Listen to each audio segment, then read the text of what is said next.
Hey everybody out there in YouTube land, and welcome to another Dark Avengers comic book review. Really quickly, just want to get into this. As you guys can see from my shirt, big series finale for Smallville this past week. It was an amazing 2-hour blockbuster. I would love to say it ended in a bang, but it kind of ended more in a huge explosion of awesomeness. Unfortunately, though, Tom Welling stuck to his word and did not actually put on the full costume of Superman. He only had the shirt in the ending, which, by the way, if you guys did not see the series finale of Smallville, won't spoil anything for you. But at the same time, gotta say, if you are a fan of Smallville, you must see this series finale. It was amazing. It was what we all were waiting for since basically the first season of Smallville. Epically awesome. Also, comic book, movie-wise, Thor is doing amazing. I've yet to see it, but I'm eagerly hoping to get a chance to sometime soon. Also, next week, guys, Thor for Asgard's coming out. Then in 2 weeks, Green Lantern Emerald Warriors. So keep your, for those of you ordering DVDs, make sure you get those pre-orders out, especially for Thor, because it's coming out this Tuesday. Looking forward to seeing that. That I know I'm going to be seeing ASAP. Alright, before we get into the comic books this week, which is May 11th, 2011, first want to throw out the comic books I got for free comic book day. I got a huge stack. I got everything Midtown had to offer, actually. Green Lantern Special Edition, free courtesy of Midtown Comic. It's the, you don't have to zoom in on these, it's the Secret Origin story, basically the first part, where Green Lantern becomes where Hal Jordan becomes Green Lantern, and it also has a small, a few pages worth of Flashpoint, and then a Flashpoint poster, or a teaser page poster thingy. So that was Green Lantern. Also, I got the very small, very thin New Avengers one-shot with the Fire Department, City of New York. I guess this is an exclusive for New York. Free comic book, The Amazing Spider-Man. Don't know why I got this one. Dark Horse. I got Baltimore, and then if you flip it over, you get a secondary story. Elric. I have yet to read this one. Darkness to Confessions, which is basically a prequel to the actual Darkness 2 game. Super Dinosaur, don't ask me why, yeah. And finally, Lock and Key, which actually, I read through this. The artwork really is really interesting, and the story is pretty interesting also, and I'm only 4 trade paperbacks behind, so I might actually, this story actually got me interested in checking out. So if anything, this is the one book that actually got me interested. It says a new monthly series starts June 2011, so I will be looking for this book next month when it starts up again. I'm guessing that they only do book by book and then they kind of stop for a while, as far as I can see, because there are 4 books. There's the 4 volumes, which is advertised here, and then the back advertises for the next Lock and Key. So I might check it out. And it says the end begins here in June 2011. I hope it's not the end, because that would be sad. But then again, I could always get the other 4 trade paperbacks. So that was my lot for free comic book day. That was 2 weekends ago. So I would check these out, guys, if you get the chance to. I don't know if the FDNY one is going to be out there for every city, but you never know. Okay, getting into this week's worth of comic books. We're in the 2 independent companies. First, Boom Studios, Starborn, number 6. We finally get the background, or the, we get the background of Benjamin finally. Basically, the Bestials capture him, and he escapes, of course. And later on, he finds out through Tara that, it is Tara, right? Because oh look, Elric, advertised in the back of this book. Yeah, Tara, wow, okay, just making sure. Don't want to get any names wrong. He finds out through Tara later on that his father was more of a dictator, tyrant, then the heroic kind of like, he's basically, his family aren't the good guys, they're basically the bad guys. He actually says my father was like a space Hitler. Very interesting comic book, huge twist right there. Looking forward to seeing where this goes next. And basically that's all I got from this issue. Once again, with Midtown, it's very hard to catch the actual cover for these Boom comics. So this was a shot in the dark, and I got this one. I don't know if I really want a cover A or not. I can't remember what cover A looked like. But Starborn, I would absolutely recommend this book to everybody. Okay, now we're into Spawn, the Jim Downing Spawn 207, and this is the Q&A series. This is part 2 of 4. Twitch is now questioning Jim Downing. He finally confronts Spawn, and basically Spawn destroys his gun. I like how in the comic, Spawn turns the bullets into these kind of like worm-like slug things, and they basically just destroy his gun. Oh. Gun just cool. literally. That makes me think of the Vampirella from last week. Mm. Where is it now? And then somewhere else, this demonic woman is at the hospital where Sam is, and almost kills him, and then basically says to give Hellspawn a message that his time is, you know, that they're coming after him or something. And then it goes back to Spawn and Twitch, where Spawn shows Twitch Al Simmons' body without the head, which we saw in Spawn 200. And basically it's left off with Twitch saying, what did you do? What did you do to Al? And that's where it's left off. So basically Spawn is looking for answers, as well as Twitch. So both of them are questioning each other, and basically I don't think either one of them knows what's going on. Q&A is going to make or break the new Spawn for me. I'm being honest, guys. I've collected Spawn 1 through 100, and Al Simmons' run, and I'm looking forward to hopefully catching 101 through to whenever Al Simmons had his unfortunate end on the Spawn series. But to be honest with you, Jim Downing is just not doing it for me. Q&A, like this storyline, the next 2 months are going to be, the next 2 issues I should say, will be the make it or break it issues for me. The way this story ends will determine whether I'm going to stay on Spawn or drop Spawn. And the way things are looking, no offense, Spawn is not, Spawn never, I was talking to one of my friends actually online who actually didn't know that Al Simmons had died, and when I explained the story to him, he's like, since when did Spawn become Jesus? Because I said Jim Downing had the healing power, and they consider him like Second Coming Messiah and everything like that. And he said that's just crazy. And I'm still interested in seeing where this is going, but if it's just going at a very, very slow pace, I'm probably just going to drop it, because there's a lot of new comic books coming out, a lot of miniseries that are going to be starting up. We're already nearly halfway through this year, and there's a whole other half of this year where there's a lot of possibilities, a lot of miniseries starting up, a lot of new series starting up that, well, they're going to have to be cuts, and whatever is not holding me is going to be what I cut. And Spawn right now is not the Spawn that I remember when I was a kid with Al Simmons, so that's... I'm assuming they're sticking with the dark artwork still. Oh, absolutely, With the yeah. cover even. They're sticking with the dark artwork.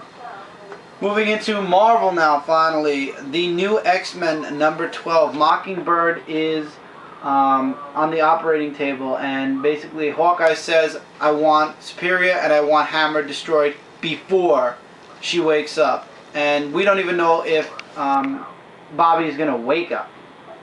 And then there's a time switch between this book. It goes from the present to Helsingborg Castle in 1959, where it's Captain America and Nick Fury going against the Red Skull. And the story's pretty interesting when it comes to the Captain America and Red Skull. It's just weird seeing, big spoiler here, it was weird seeing Sabretooth literally claw the Red Skull's head off. And this was kind of a very weird and messed up final Flash page. I actually, you know what? I'm not even gonna show it because I don't think YouTube. I don't know with YouTube, guys. So if you want to see the page I was just about to show, you might want to get this issue. But it's kind of yeah. And then it jumps back to the present where Talia Head is. Boy, you're just retarded, aren't you? No, that's just funny. She's Okay. in like a black bathing suit. Yeah. That you can see her tush. I'm gonna just Funny. a tush. Okay. They're all in suits and she's in a black bathing suit. Cause she's an Atlantean, genius. It's still funny. Anyway, then it jumps back to the present where Talia Han. Tush. Are you done now? Is confronted by Superior, and she's like, I wanted to do this to get Steve Rogers' trust, and I have his trust now. And then it leaves you off with saying, do you want Hammer brought back? It needs to be brought back like a genius. And basically it looks, now I'm not saying it is, but it looks as though she's about to betray the New Avengers. And that's where they leave you off in New Avengers. Amber, go away, please. I'm living with the words used. And Joe, you go away too. I'm surrounded. Sorry. X-Men jumps back into Curse of the Mutants after their Spider-Man encounter in X-Men number 11. It's all about, it's Jubilee's birthday, and she's still depressed about being a vampire, of course. And Professor X actually tells her a story about something that happened in his past where he actually encountered a vampire for the first time ever, and how he for years tried to figure out how their difference was different from mutant kind, and how there really isn't much of a difference at all. And I like how in the end he's Jubilee's like, I don't know what to hold on, I'll give you the exact word she said. It's I don't even know where to start. Like, she doesn't know where to pick up the piece, and he says a piece of cake, and she's like, it's not a piece of cake, it's hard, you know, I'm trying, but it's hard. And then he goes, no, I mean, let's get a piece of cake. And then she goes, oh, ha, and milk, and that's how it ends. And next issue, X-Men Giant Size number 1. Wait, Looking forward she to can that eat? next week. Other than blood? Yes, she has Wolverine's blood in her to keep her cured-ish. So I'm looking forward to next week's Giant Size X-Men number 1. She And, can get blood? No, they put it into her veins. Oh. So this, I guess, marks the end of the Curse of the Mutants once and for all. I don't know why it says Curse of the Mutants again when You took a it went from black Curse of the Mutants to the Spider-Man series with the terrible artwork all the way back to Curse of the Mutants. I'm glad this will be the last Curse of the Mutants, though. X-Men is going great, and like I said, the last X-Men series would have been better if the artwork had That's a wicked comic. Yes, I know. If the artwork would have complemented the story, but now it's back to good artwork again, so we'll see what the next issue is. Now we're going into the conclusion of Collision. Daken Dark Wolverine, number 9, concludes the Daken X-23 collaboration. They go up against the monsters that you saw at the end of X-23's last issue, and it turns out that it's the children that Colcord had tried to change because he's doing the Weapon X. He wants to figure out the healing factor, and basically they go through them like nothing. They slaughter them. They basically now, just Daken slaughter gets them. hurt, and she sends him out of the room. She finishes the job, and then she feels bad because they were just children. Yeah, and he's like, and both of them feel they're limiting each other. Daken thinks X-23 is limiting herself because she has a heart, and then later on at the end of the book, she asks, after the huge explosion that basically, but thank God Daken and X-23 have a healing factor, she asks Daken why he limits himself by closing his heart off to everything. And basically in the end they each go their separate ways, they each choose their own paths. And it turns out Colcord... Guess what? Colcord, who is also in the explosion, is not actually dead. He injected himself with the healing serum that he had tested out on other people until it was just right, and he put it in himself. And just to give you guys a taste of the artwork on Daken Dark Wolverine, it's amazing. Here's a nice splash page for you. Show him the explosion. No, that's a little... But it's cool. I know it's cool, but... question. Why were they fighting children? Because Oh, this Colcord page you can was see. using Yeah, there's the children. explosion. Oh, possessing them. Yeah. Oh, okay. Experimentation on them. He was Yeah. experimenting on them. That's why kids went missing, remember? I would Yeah. absolutely say check this out. The artwork in this book has been amazing. Dark and Dark Wolverine X-23, even though I did have my doubts on X-23 in the beginning, X-23 has picked up. Dark and Dark Wolverine has been amazing, and Wolverine himself has been really, really awesome in his books Interesting story. lately. Aren't you happy I said keep X-23? I said I was going to keep it till the end of the last storyline anyway, so... But you didn't like the last storyline. Anyway, did. Amazing Spider-Man 660. 6 more issues till 666. I'm sure everybody's happy with that. Yeah. The conclusion of the FF storyline. Basically, the Sinister Six are using a distraction on the FF and Spidey so that they can break into the Baxter building to take something from the FF. And it turns out in the end, basically, the Sinister Six get away, and Spidey's all blaming himself about it and whatnot. And the FF is there to actually back him up and say, look, we're all a family here. You know, they give him that love and say, you'll get him in the end. And I also love how when they open the portal, everybody's powers change. Like Mr. Fantastic turned out to have Miss Invisible's powers. Ben got his the stretch power, and Sue got her brother's powers, which was the fire. And then this was the funniest one. Spider-Man's costume changed into Spider-Woman's costume from the multiverse. I thought that was hilarious when I saw that. That was good. That was really good. And then in the end, there's the confrontation between Carly and Pete. And he says, you gotta trust me. And she's like, he's like, you gotta go with your gut instinct because you're a detective. And what does your gut say? And she's like, my gut says I can trust you. And then it turns out, huge spoiler here, she didn't get the Goblin tattoo. She got a Spider-Man tattoo. And, yeah, Pete was definitely not upset about that. Wait, is that really a tattoo or was that her? No, Her that was gut? a real tattoo. I thought that was just showing her gut having a tingling. No, and then I sensation. guess they have a moment because the lights go out. Then you get another 2-page infestation, road to Spider Island, not infested, the road to Spider Island. So, does she know that he's Spider-Man? No, not yet anyway. And then you get the conclusion of the Ghost Rider Spidey collab. And then at the very end, and I know one of my friends is going to be uber excited about this. I'm hoping it's here. Because I know he mentioned he was uber excited about it. I guess it's not in this book. It might be in another book. It might be in FF. But Ghost Rider starting up, and I know one of my friends is super excited about that. And I'm super happy that he's super excited for it. Yeah, this was an awesome shot right here where he says, I am Ghost Rider. That was sweet. The artwork in every single part of this book was awesome. Like, Love the FF. Here's a splash page of the Spidey story. See, now this is actually the comic they should have made a poster out of, as opposed to the last Spidey comic. That was kind of stupid compared to this. This is what Marvel should make a poster out of. And also here's the advertisement for Thor for Asgard. She's invisible. They can't make her invisible, so they show her in like a icy, transparent thing. Speaking of FF number 3. Unfortunately, did not have enough money to grab the variant covers with the X-Men. cover?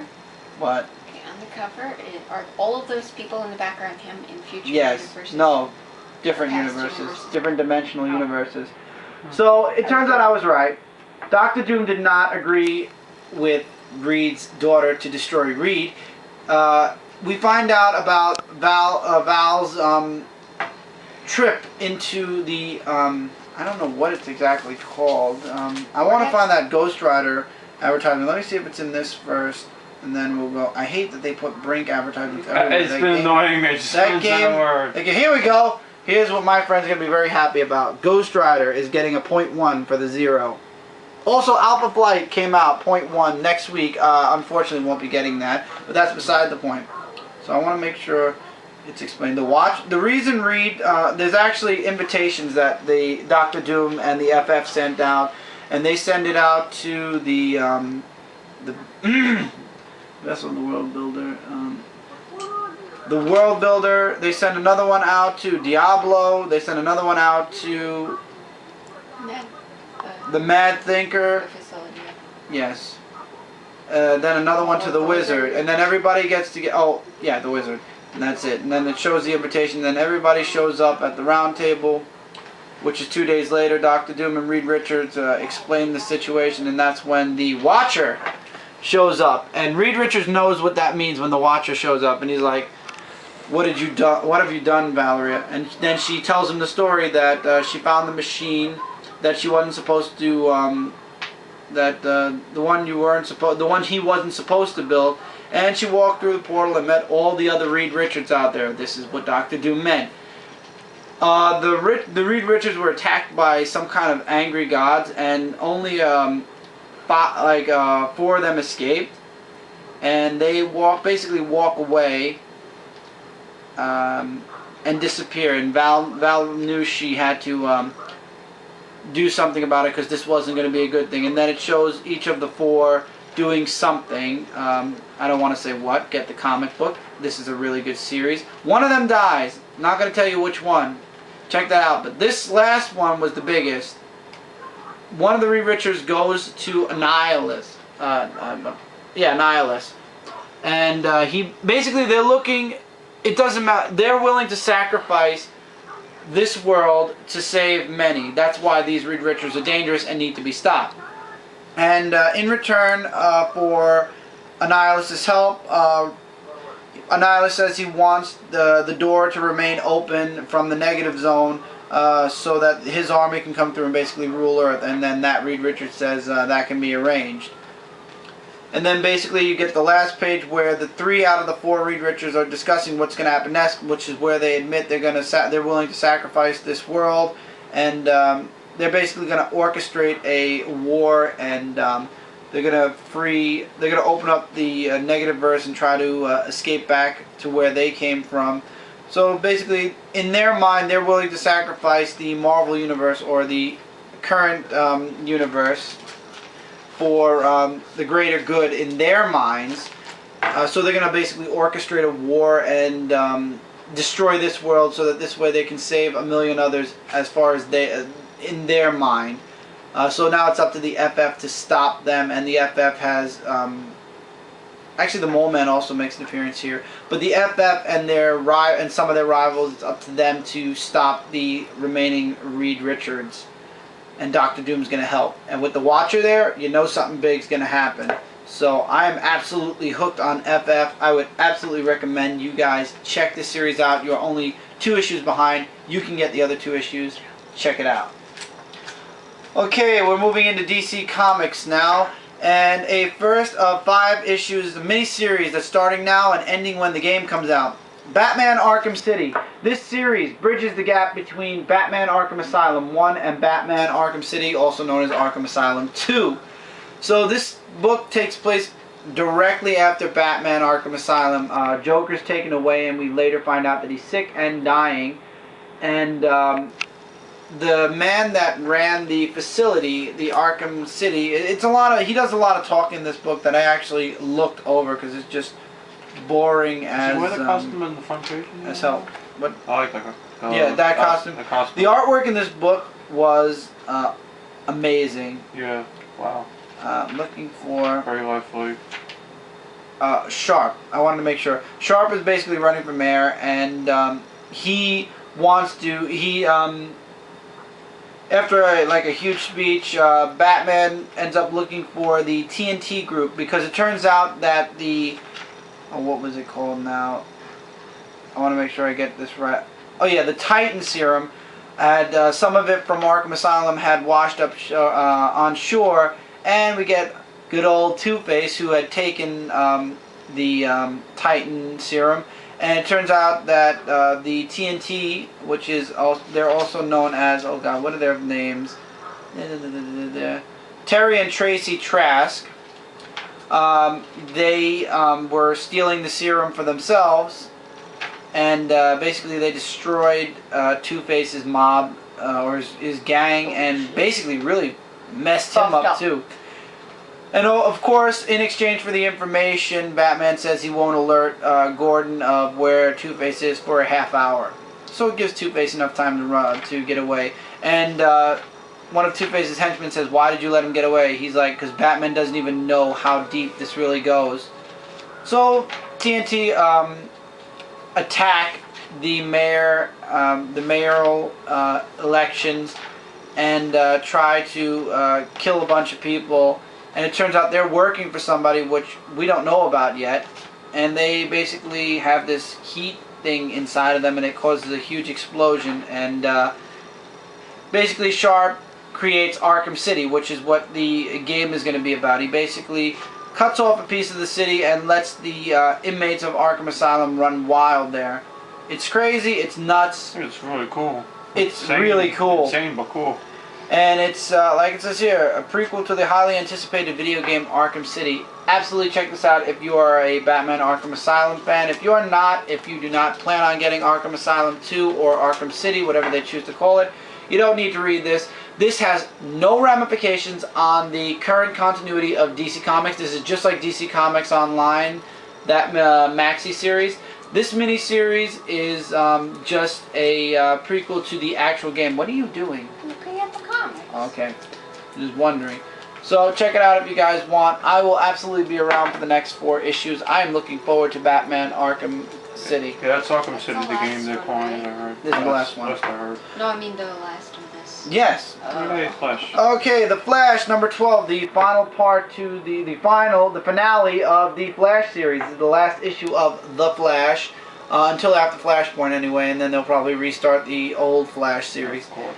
And we're at the point where the Barry Allen from the other universe is claiming Bart is the abnormality, and he's trying to erase Bart from the time stream. Later on, we find out that it's not Bart; it's the Reverse Flash, and basically the Reverse Flash ends up draining the life of a Barry Allen, just not our Barry Allen, the Barry Allen from the other universe, and he gets away and he disappears. He's learned how to age using the Speed Force. So he gets away, and the other Barry Allen now is dead. And that's basically where they leave you up. Then there's a scene where Barry and Iris are talking about how Barry has regressed. He's gone back to the way things were before, and then it ends with a big red lightning bolt that says to be continued in Flashpoint. I'm sorry, but this comic just did not hold me. I mean, I kind of knew that the Reverse Flash was going to get away in the end, especially with Flashpoint coming out in the same week.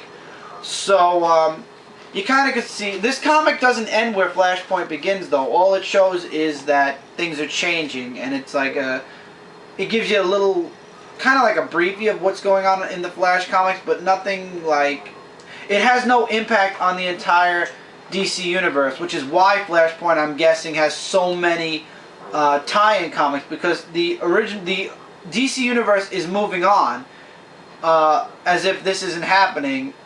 Well, actually, let's talk about this. Flashpoint number 1. Oh, we got the finger. Okay, so we'll come back and we'll discuss Flashpoint number 1, and I'll continue talking about what I was talking about. Alright guys, I'll see you in the next part. We have 3 comics to go, 1 biggie and 2 to conclude this week. So I will see you guys in the next part of this comic review. See you guys there.